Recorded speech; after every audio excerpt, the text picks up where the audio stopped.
ये सिर किसके काट के गले में डाले हुए हैं? अब पार्वती जी ने तो विचार किया कि मैंने तो आज तक पूछा नहीं और उन्होंने बताया भी नहीं, आज पूछ लेना। चले गए। नारम ज्ञानम ददाति इति नारदः, जो दूसरे को ज्ञान दे उसका नाम है नारद।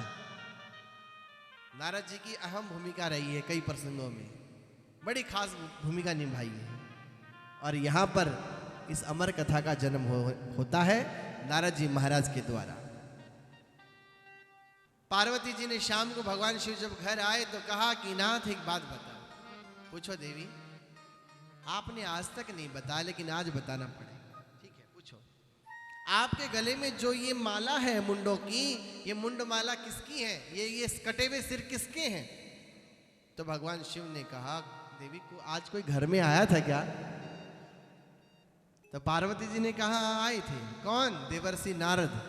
बोले हो गया काम,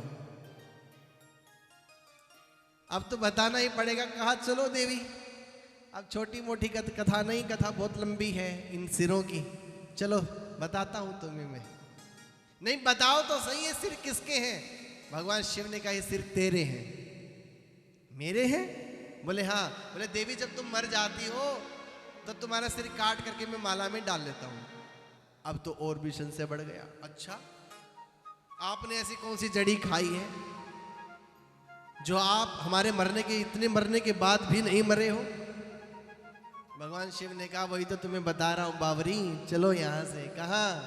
जहां कोई नहीं है। और चले अमरनाथ की गुफा में। और वो रात्रि थी, उसी रात्रि को अर्धरात्रि कहा गया, उसी को शिवरात्रि कहा गया। उस रात भगवान शिव और मां पार्वती एक हो गए थे। और वास्तव में कथा वही होती है जब वक्ता और श्रोता, वक्ता कहते कहते श्रोता सुनते सुनते एक हो जाएं, वही कथा होती है, वरना सब बेकार है। बोलो राधे राधे। जब एक हो जाए, कथा कहने वाला भी और कथा सुनने वाला भी। और यहाँ भगवान शिव और मां पार्वती दोनों एक हो गए हैं कथा कहते कहते। और देखिए कितनी सुंदर झांकी हमारे बीच उपस्थित है। वो झांकी के साथ में 5-7 मिनट बाद फिर कथा, उसके बाद में विश्राम। आइए बहुत सुंदर झांकी का दर्शन करेंगे। भगवान शिव जाते हैं अमरनाथ की गुफा में और उस गुफा में प्रवेश करके डमरू बजाते हैं। और जैसे ही डमरू बजता है सारे पक्षी उड़ करके भाग जाते हैं। एक तोते का अंडा वो रह जाता है केवल, जो जागृत नहीं हुआ था। भगवान ने डमरू बजाया, सारे पक्षी उड़ के चले गए, लेकिन तोते का अंडा रह गया।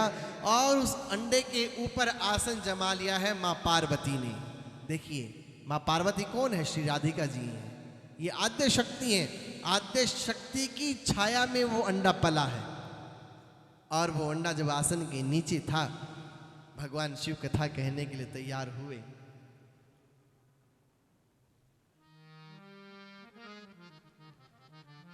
भगवान शिव कथा सुना रहे हैं। कथा प्रारंभ होने से पहले 3 बार भगवान नाम का उच्चारण किया। हरे नमः, हरे नमः, हरे नमः। 3 बार भगवान का नाम उच्चारण करने के बाद समाधि लग गई है भगवान शिव की। और कथा कहते कहते और मां पार्वती कथा सुनते सुनते एक हो गए हैं। आधा शरीर भगवान शिव का है और आधा मां पार्वती का है। और उस सुंदर रात्रि को ही शिवरात्रि कहा गया। उस रात्रि में भगवान के जन्मोत्सव पर भगवान शिव ने तांडव किया था, नृत्य किया था, जिसे हम शिवरात्रि कहते हैं। आइए उस झांकी का दर्शन करेंगे। सभी जयकारा लगाते हुए श्रद्धा के साथ में और पूरे जोश के साथ में कहेंगे, बोल शंकर भगवान की जय, बोल शंकर भगवान की जय, पार्वती मैया की जय। बम बोले बोलो बम बम, बम बोले बोलो बम बम, बम बोले बोलो बम बम।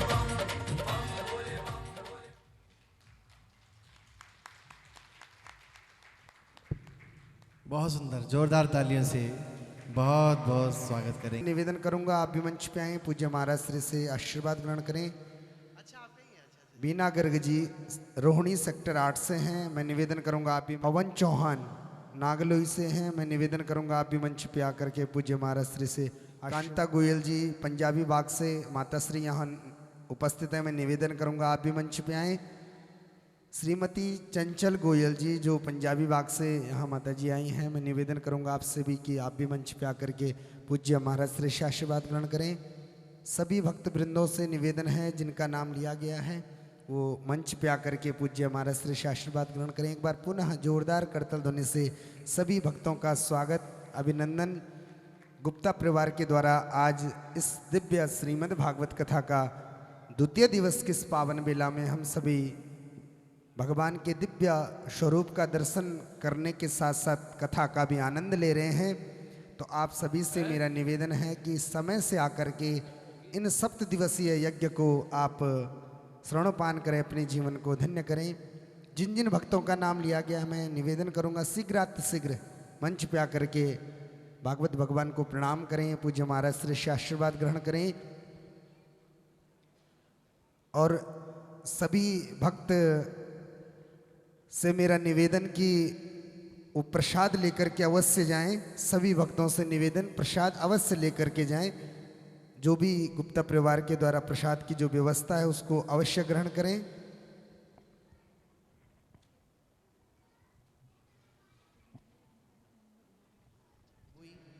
तो अगली बार 2019 में 16 जून से हम लोग बद्रीनाथ में कथा करने जा रहे हैं। वैसे तो आप सब लोग 8-8 दिन रहते ही हो। आप जो हमारे गुरु बहन हैं कांता जी, उर्मिला जी और हमारे दिनेश गोयल जी की धर्मपत्नी चंचल जी कथा में आते हैं, यजमान बनते हैं हर साल।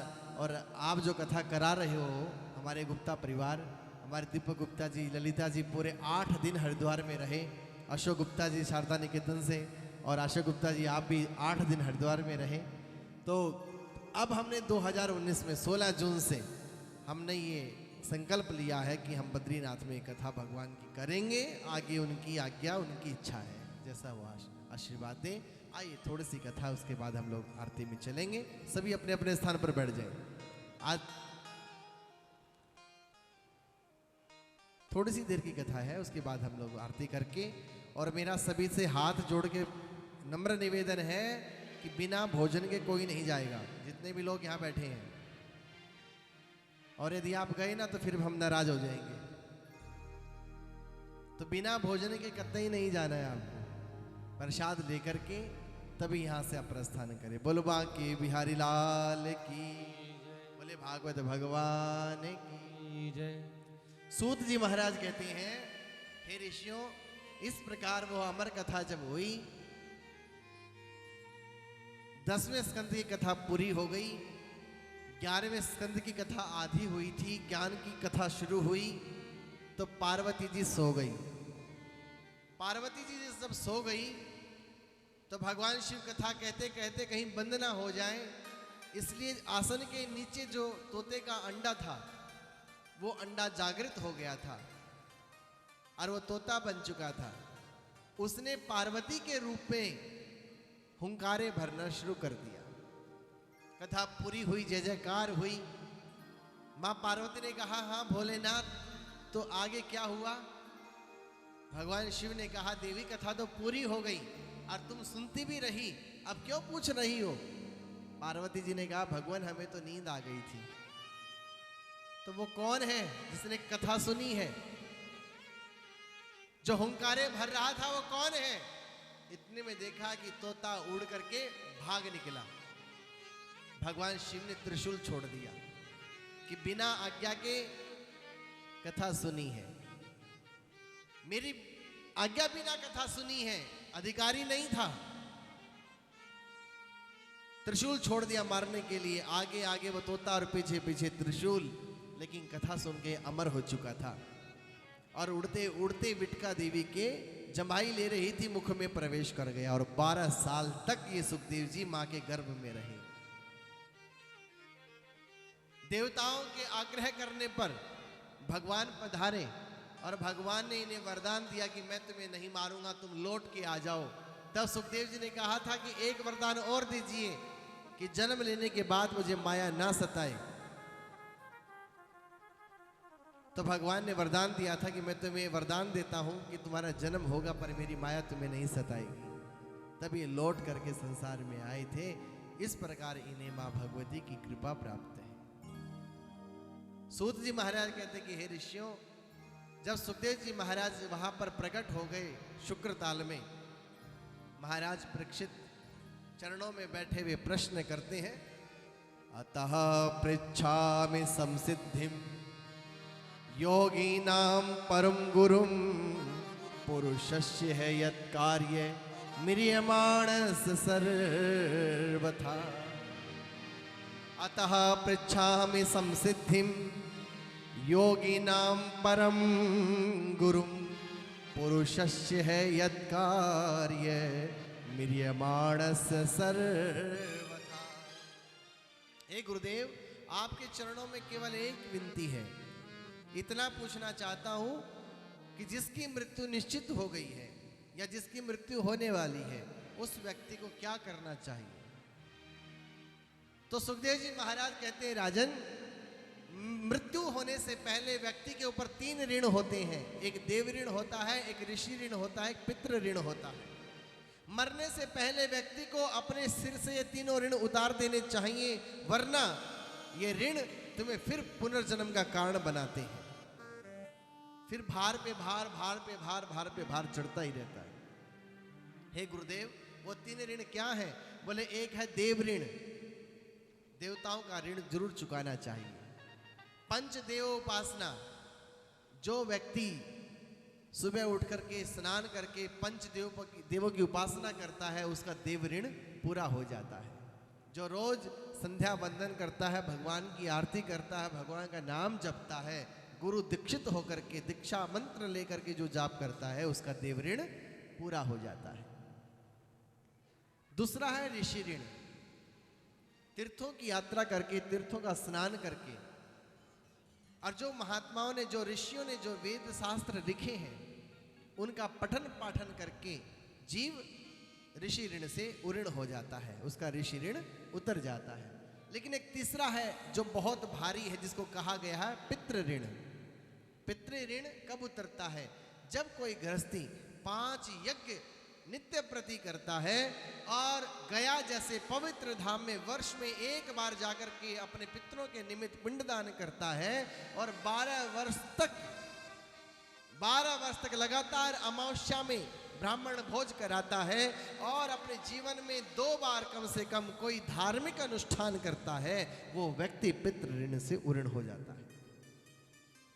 जो व्यक्ति ऐसा नहीं करता, 12 वर्ष तक अमावस्या को ब्राह्मण भोज नहीं कराता है और गया जैसे तीर्थ में जाके पिंडदान नहीं करता है, अपने जीवन के रहते कोई सत्कर्म, कोई दिव्य 2 बार अनुष्ठान नहीं करता है, वो व्यक्ति कभी भी पितृ ऋण से नहीं उऋण नहीं होता है और वही उसका पुनर्जन्म का कारण बनते हैं। और पुनर्जन्म लेने के बाद वो व्यक्ति दुखी होता है, कष्टमय होता है। इसलिए 3 ऋण व्यक्ति के ऊपर सदैव होते हैं।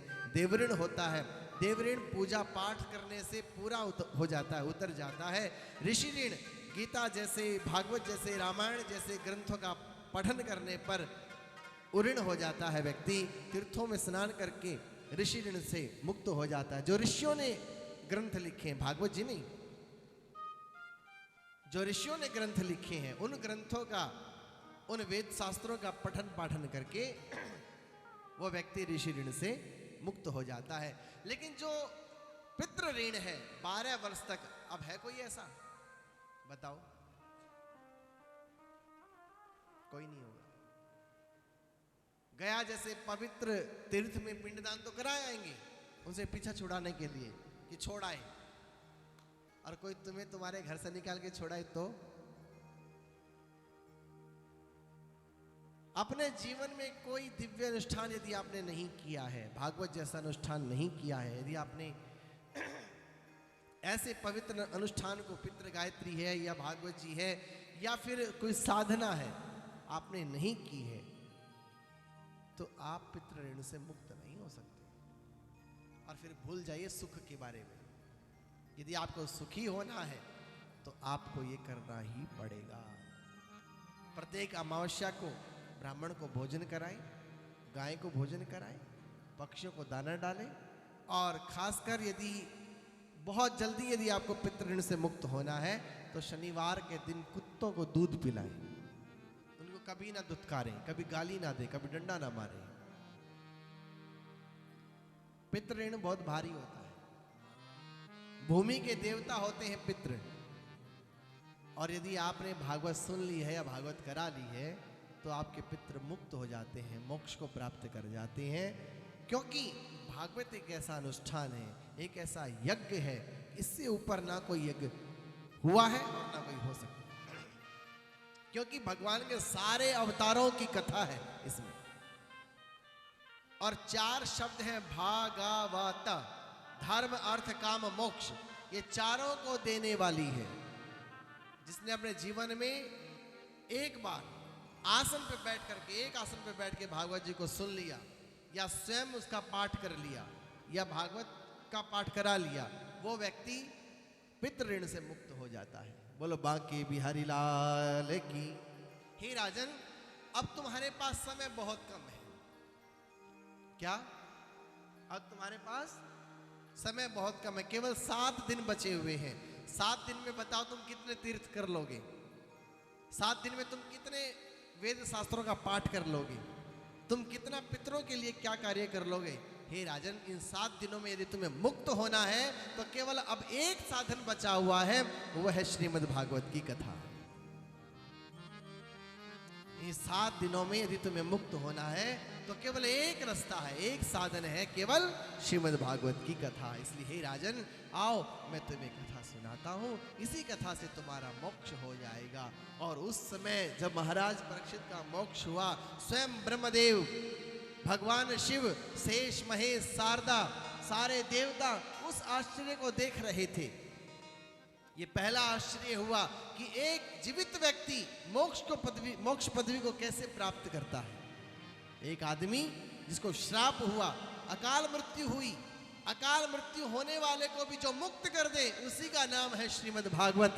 और इस कथा को कहने वाले बैठे हैं श्री सुखदेव जी महाराज, जो ऐसा साधु जो अपेत कृत्य है, पूर्ण कृत कृत्य है, जो मुक्त हो चुका है संसार से, जो ज्ञान का भंडार है, जो भक्ति का भंडार है, जो वैराग्य का भंडार है, और जिनके ऊपर साक्षात भगवान शिव की, माँ पार्वती की, राधिका जी की कृपा हुई है, जिनके ऊपर गुरु की कृपा हुई है, जिनके ऊपर माँ की कृपा हुई है, पिता की कृपा हुई है, ऐसे सुखदेव जी महाराज जब शुक्र ताल में कथा सुनाने बैठे, पूरी कथा हुई, उसमें पूरा देव समुदाय देख रहा था उस आश्चर्य को।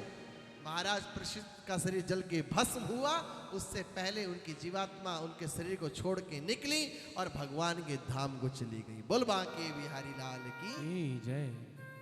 तो आप अपने जीवन में 3 ऋण जरूर पूरे करना भाई। मैं तो यही कहूँगा, सुबह उठें, स्नान करें, स्नान करते ही सूर्य भगवान को जल दें सबसे पहले। ओम ही सूर्य सहस्रांशो तेजोरा से जगतपते अनुकंपे माम भक्ता गृणार्घम दिवाकरः।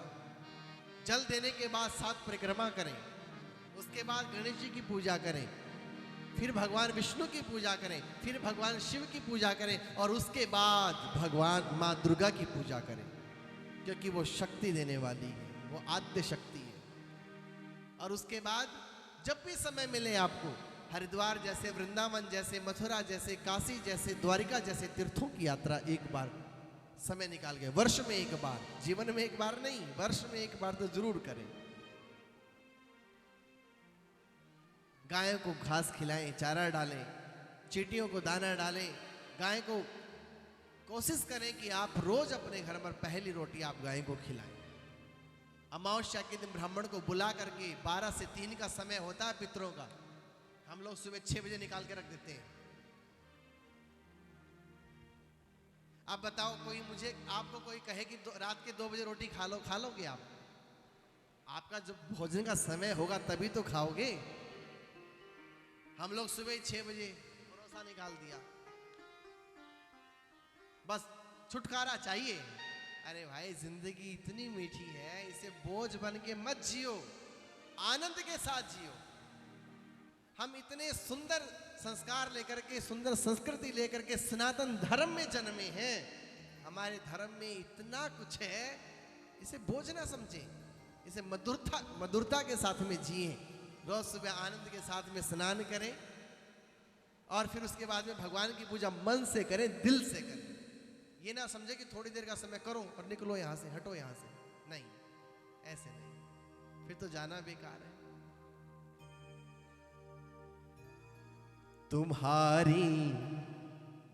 तुम्हारी याद आती है, यही कहे भगवान से, तुम्हारी याद आती है, तुम्हारी याद आती है, तुम्हारी याद आती है, तुम्हारी याद आती है, ओ सुबह और शाम आती है, सुबह और शाम आती है, तुम्हारे नाम की माला, तुम्हारे नाम की माला, तुम्हारे नाम की माला, तुम्हारे नाम की माला, चांद तारे भी जपते हैं, चांद तारे भी जपते हैं, चांद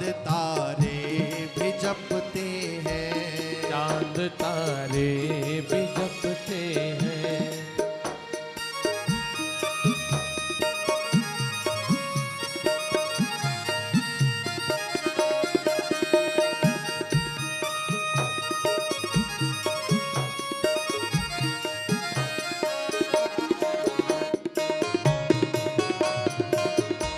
जय हो।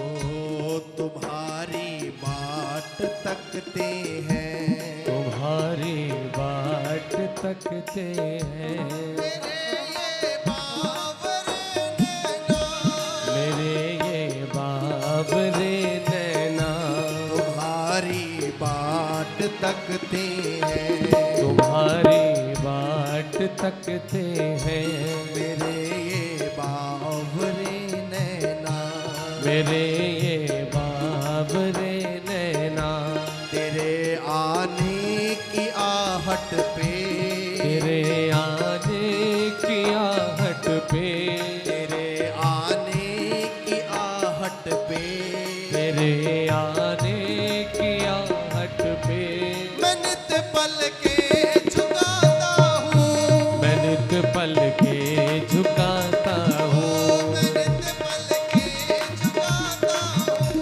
मैं नित पल के झुकाता हूँ, तुम्हारी याद आती है,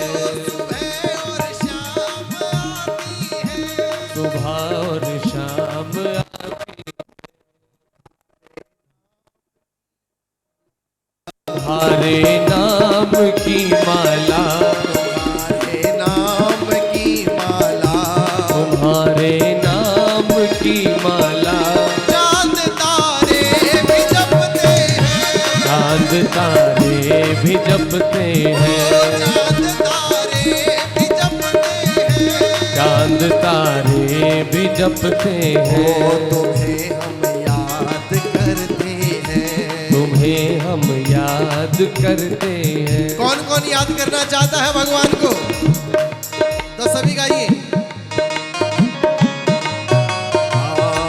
खुला है दर चले आना, खुला है दर चले आना, खुला है दर चले आना, खुला है दर चले आना, झुका है सर चले आना, झुका है सर चले आना, खुला है दर चले आना, खुला है दर चले आना, झुका है सर चले आना, झुका है सर चले आना, बिना सोचे बिना समझे, बिना सोचे बिना समझे, बिना सोचे बिना समझे, बिना सोचे बिना समझे, मेरे भगवान चले आना, तेरे भगवान चले आना, ओ मेरे गुरुवर चले आना, मेरे चले आना, मेरे गुरुवर चले आना, मेरे गुरुवर चले आना। तुम्हें हम याद करते हैं, तुम्हें हम याद करते हैं। कहीं से भी चले आओ, कहीं से भी चले आओ, कहीं से भी चले आओ, कहीं से भी चले आओ। सांझ ढलने लगी प्यारे, सांझ ढलने लगी प्यारे, सांझ ढलने को है मोहन, सांझ ढलने को है मोहन। झलक अपनी दिखा जाओ, झलक अपनी दिखा जाओ, झलक अपनी दिखा जाओ, झलक अपनी दिखा जाओ, झलक अपनी दिखा जाओ, झलक अपनी दिखा जाओ, झलक अपनी दिखा जाओ, झलक अपनी दिखा जाओ। बदलते मौसम की बहारों में मैंने तुम्हें देखा है, बदलते मौसम की बहारों में मैंने तुम्हें देखा है, और चांद सितारों की सूरत में मैंने तुम्हें देखा है। मेरे महबूब तेरी पर्दा नसीनी की कसम, मैंने आंसुओं की कतारों में तुझे देखा है।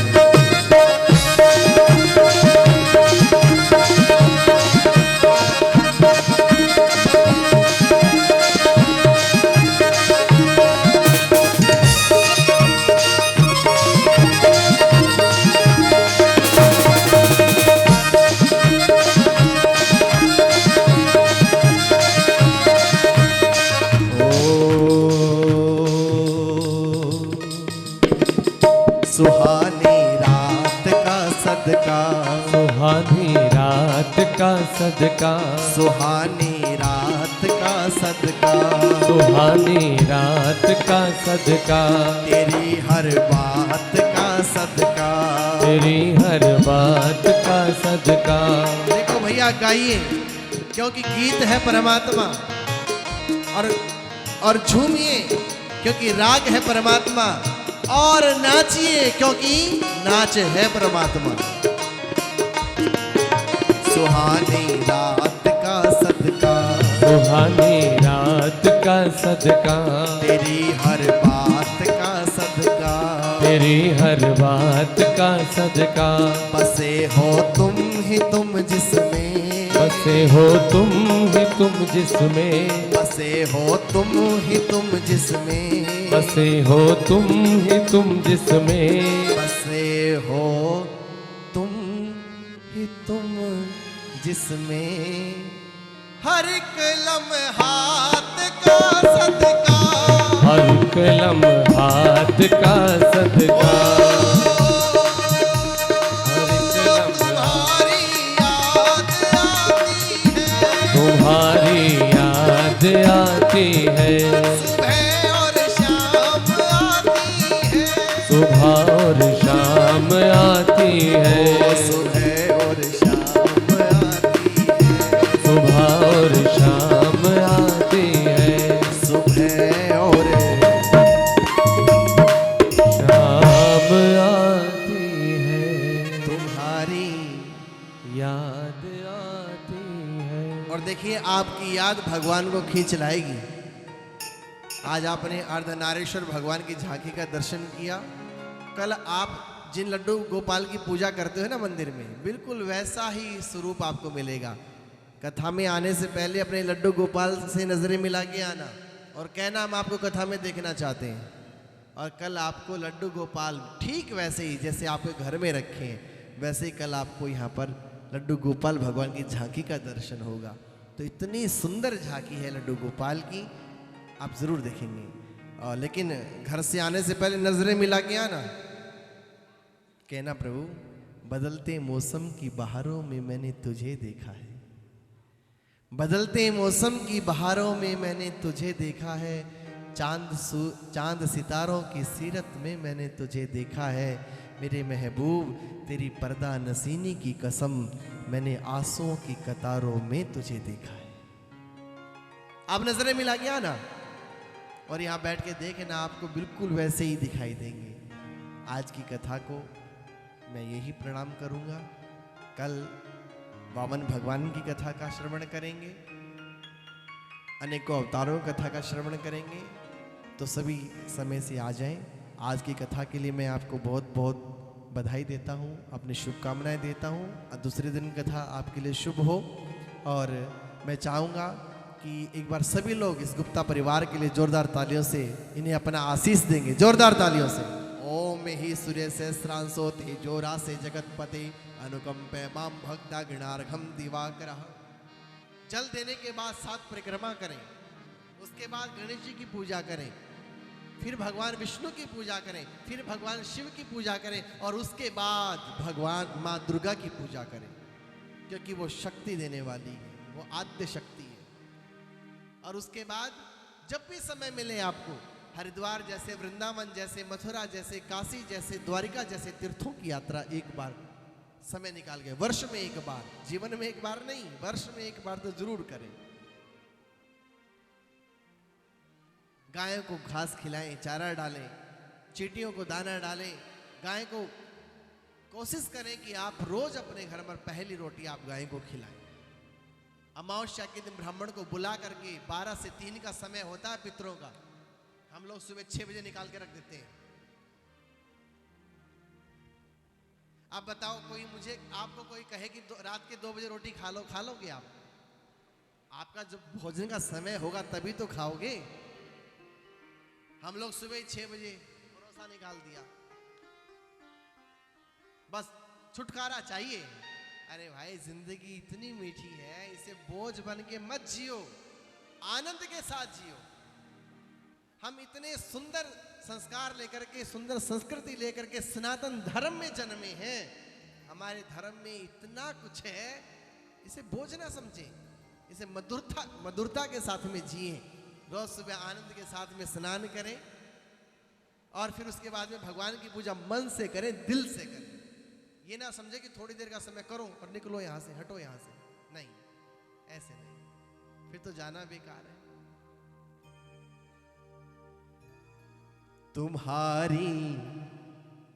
तुम्हारी याद आती है, यही कहे भगवान से, तुम्हारी याद आती है, तुम्हारी याद आती है, तुम्हारी याद आती है, तुम्हारी याद आती है, ओ सुबह और शाम आती है, सुबह और शाम आती है, तुम्हारे नाम की माला, तुम्हारे नाम की माला, तुम्हारे नाम की माला, तुम्हारे नाम की माला, चांद तारे भी जपते हैं, चांद तारे भी जपते हैं, चांद तारे भी जपते हैं, चांद तारे भी जपते हैं।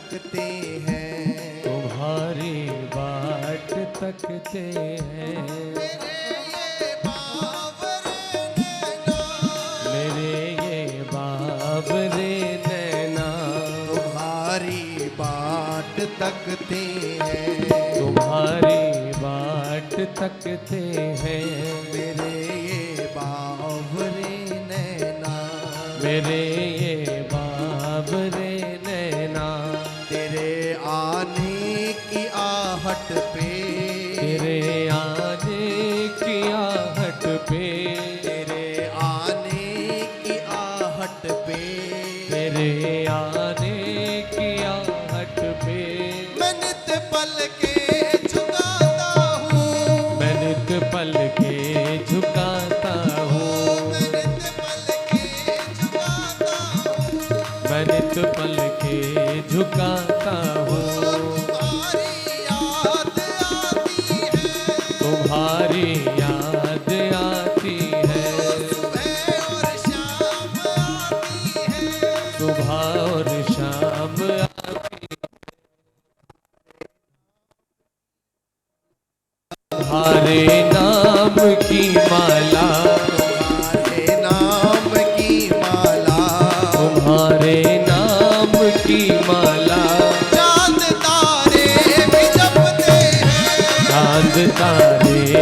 जपते हैं, चांद तारे भी जपते हैं, तुम्हें हम याद करते हैं, तुम्हें हम याद करते हैं। कौन कौन याद करना चाहता है भगवान को? तो सभी गाइए। खुला है दर चले आना, खुला है दर चले आना, खुला है दर चले आना, खुला है दर चले आना, झुका है सर चले आना, झुका है सर चले आना, खुला है दर चले आना, खुला है दर चले आना, झुका है सर चले आना, झुका है सर चले आना, बिना सोचे बिना समझे, बिना सोचे बिना समझे, बिना सोचे बिना समझे, बिना सोचे बिना समझे, मेरे भगवान चले आना, तेरे भगवान चले आना, मेरे भगवान चले आना, मेरे भगवान चले आना, मेरे गुरुवर चले आना, मेरे गुरुवर चले आना, तुम्हें हम याद करते हैं, तुम्हें हम याद करते हैं, कहीं से भी चले आओ, कहीं से भी चले आओ, कहीं से भी चले आओ, कहीं से भी चले आओ, सांझ ढलने लगी प्यारे, सांझ ढलने लगी प्यारे, सांझ ढलने को है मोहन, सांझ ढलने को है मोहन, झलक अपनी दिखा जाओ, झलक अपनी दिखा जाओ, झलक अपनी दिखा जाओ, झलक अपनी दिखा जाओ, झलक अपनी दिखा जाओ, झलक अपनी दिखा जाओ, दिखा जाओ, झलक अपनी दिखा जाओ, अपनी दिखा जाओ, झलक अपनी दिखा जाओ।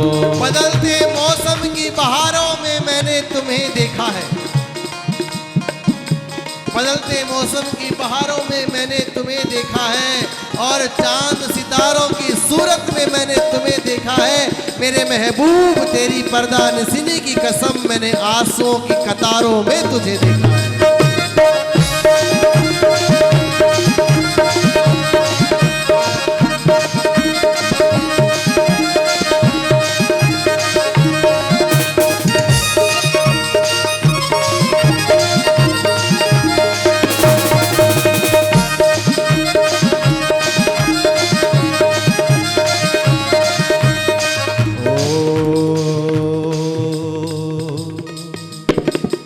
सुहानी रात का सदका, सुहानी रात का सदका, सुहानी रात का सदका, सुहानी रात का सदका, तेरी हर बात का सदका, तेरी हर बात का सदका। देखो भैया गाइए, क्योंकि गीत है परमात्मा, और झूमिए क्योंकि राग है परमात्मा, और नाचिए क्योंकि नाच है परमात्मा। सुहानी रात का सदका, सुहानी रात का सदका, तेरी हर बात का सदका, तेरी हर बात का सदका।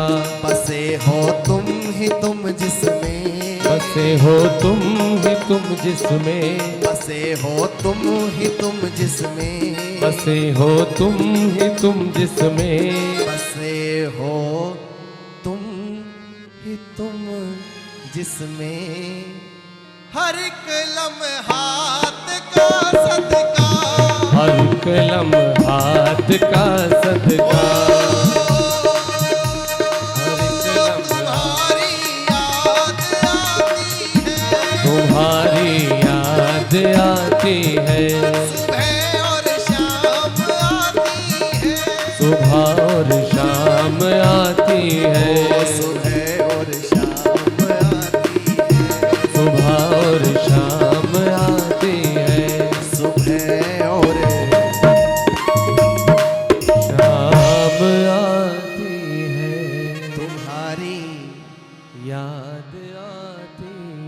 और देखिए आपकी याद भगवान को खींच लाएगी। आज आपने अर्धनारीश्वर भगवान की झांकी का दर्शन किया। कल आप जिन लड्डू गोपाल की पूजा करते हो ना मंदिर में, बिल्कुल वैसा ही स्वरूप आपको मिलेगा। कथा में आने से पहले अपने लड्डू गोपाल से नजरें मिला के आना और कहना हम आपको कथा में देखना चाहते हैं।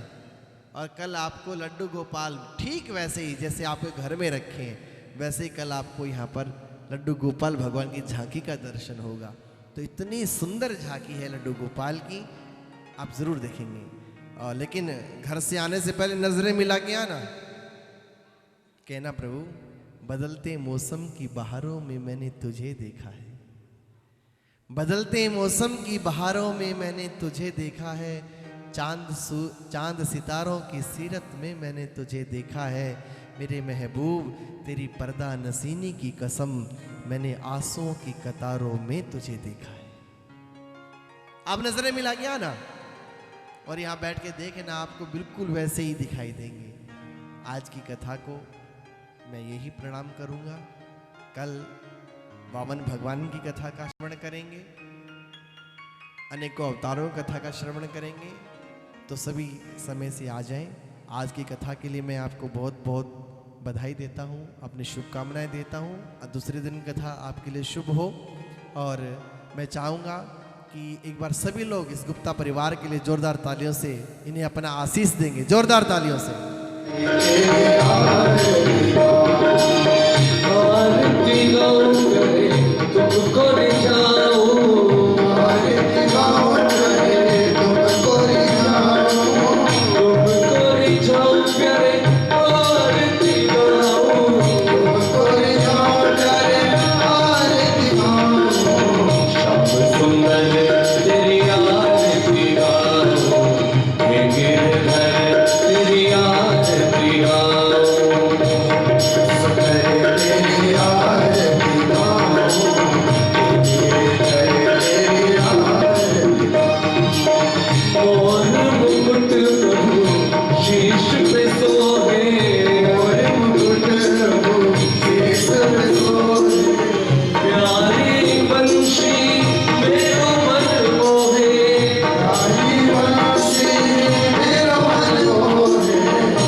मध्यस्थं तोयं रामितं मंडपोपर्यङ्गलकनं नश्याणां सर्वं पापं च पोहति सर्वं कष्टं च पोहति जलेन शीतले गणमुस्मे देवावन्दनमस्ताभ्य आत्मावन्दनम् ओम यज्ञेनैक्यमयजन्तदेवास्तानि धर्माणि प्रथमान्यासन्नः देहनाकमयमानास्सन्तपूर्वेशाद्याः सन्ति देवाः एकदन्ताय विद्महे वक्रतुण्डाय धीमहि तन्नो दन्ती प्रचोदयात् नारायणाय विद्महे वासुदेवाय धीमहि तन्नो विष्णुः प्रचोदयात् महालक्ष्मी च विद्महे विष्णुपत्नी च धीमहि तन्नो लक्ष्मी प्रचोदयात् नन्दनन्दनाय विद्महे राधाप्रियाय धीमहि तन्नो श्रीकृष्णः प्रचोदयात् गणेशुराय विद्महे वायुपुत्राय धीमहि तन्नो हनुमत् प्रचोदयात् श्रीवन्तिकावकुलचम्पकपाटिलाब्जे पुन्नागजादिगर्वैर्नषालपुष्पै विल्लप्रवालतुलसी दलमञ्जरीभिः त्वां पूजयामि जगदीश्वर मे प्रसीद नानासुगन्धपुष्पाणि यथा कालोद्भवानि च पुष्पाञ्जलिर्मया दत्तं गृहाण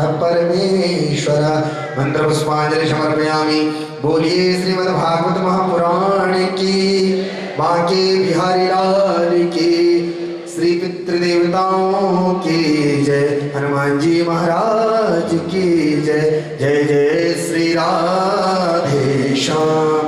सभी से निवेदन है आरती और प्रसाद लेकर के अवश्य जाएं। गुप्ता परिवार के द्वारा जो प्रसाद की व्यवस्था है उस प्रसाद को लेकर के आप अवश्य जाएं।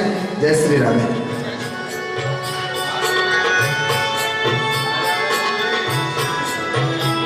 और सभी से निवेदन प्रसाद उतना ही आप लें अपने पात्र में जितना आप पा सके। उस प्रसाद को आप बिल्कुल भी उस पात्र में जूठा न छोड़े। सबसे मेरा निवेदन है हम याद करते हैं कहीं से